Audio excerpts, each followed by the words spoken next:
या सुपरफास्ट बुलेटिनचे प्रायोजक आहेत मेसर श्रीराम बोरवेल सावंतवाडी, 100% पाण्याची गॅरंटी आणि श्रीराम सोलर सावंतवाडी।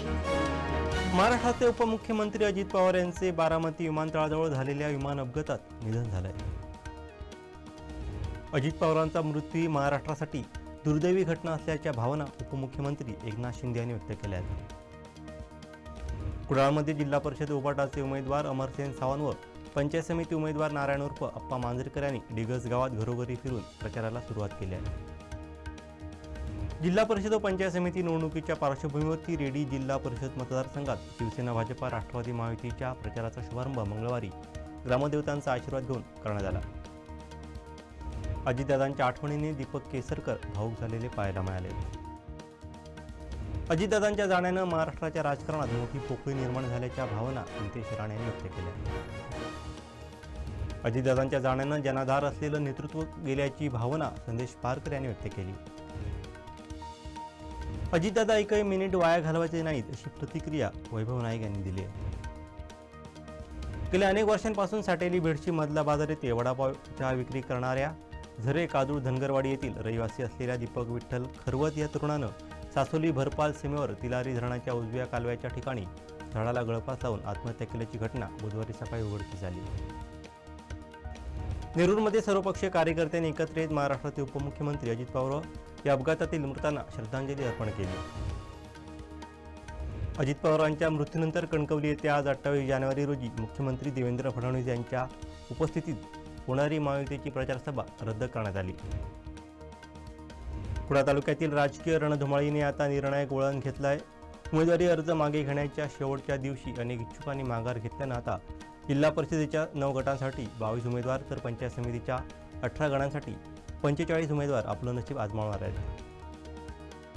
राजकारणातील प्रामाणिकपणा संपत चालल्याची खंत प्रमोद गावडे यांनी व्यक्त करत भाजपच्या जिल्हा कार्यकारिणी सदस्यपदाचाही राजीनामा देत आपण आता थांबतो अशा भावना व्यक्त केल्या आहेत।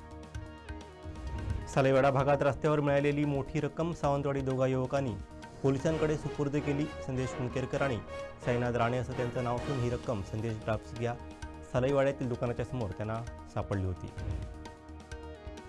दोडमार तालुक्यातील मणेरी पंचायत समिती मतदारसंघात पंचायत समिती निवडणुकीसाठी संजय देसाई यांनी शेतकरी प्रतिनिधी म्हणून अपक्ष उमेदवार म्हणून निवडणूक रिंगणात कायम राहिले आहेत। राज्याचे उपमुख्यमंत्री तथा अर्थमंत्री अजित पवार यांच्या अपघाती निधनामुळे देश व महाराष्ट्रावरती शोककळा पसरली असून त्यांच्या जाण्यानं राजकीय व सामाजिक क्षेत्रात निर्माण झालेली पोकळी कधी भरून न निघणार आहे असं प्रतिपादन कणकवली नगरपंचायतीचे नगराध्यक्ष संदेश पारकर यांनी केलं आहे। अजित पवारांच्या निधनावरती पंतप्रधान नरेंद्र मोदी यांनी श्रद्धांजली वाहिली। अजितदादांच्या पार्थिवावरती उद्या अंत्यसंस्कार होणार आहेत। दरम्यान पंतप्रधान नरेंद्र मोदींनी शरद पवार यांना सांत्वनपर फोन करत आपल्या संवेदना व्यक्त केल्या आहेत।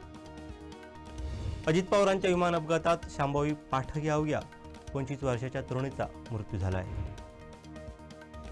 आगामी जिल्हा परिषद निवडणुकीच्या पार्श्वभूमीवरती कोकिसरे जिल्हा परिषद मतदारसंघात भारतीय जनता पक्षाच्या उमेदवार श्रावणी रोहन रावराणे यांनी प्रचारात आघाडी घेत मतदारसंघात गावभेट कार्यक्रमाला सुरुवात केली आहे।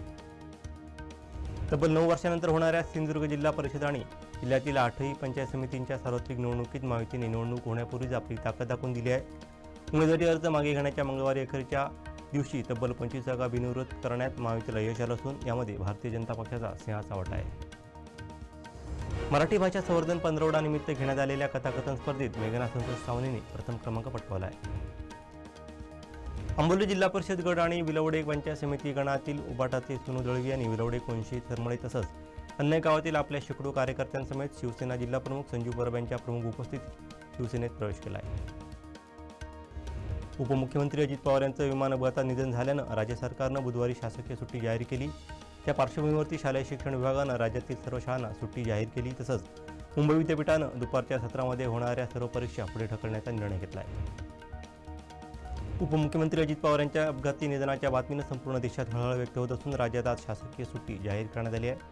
त्याचप्रमाणे 3 दिवसांचा शासकीय दुखवटा जाहीर करण्यात आल्याची माहिती मुख्यमंत्री देवेंद्र फडणवीस यांनी दिली आहे। सुलभ आणि सुरक्षित प्रवासाच्या पार्श्वभूमीवरती आता एसटी बस चालकांना दररोज मद्य चाचणीला सामोरं जावं लागणार आहे। दैनंदिन कामाच्या नियोजनाप्रमाणे चालकाची बस चालवण्यापूर्वी मद्य तपासणी यंत्राद्वारे तपासणी अनिवार्य करण्यात आली आहे।